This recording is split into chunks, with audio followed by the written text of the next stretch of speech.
You ask Tiger to solve. This deals with linear equations with one unknown.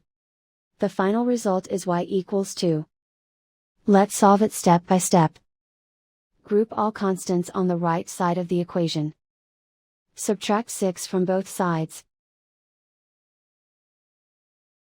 Simplify the arithmetic.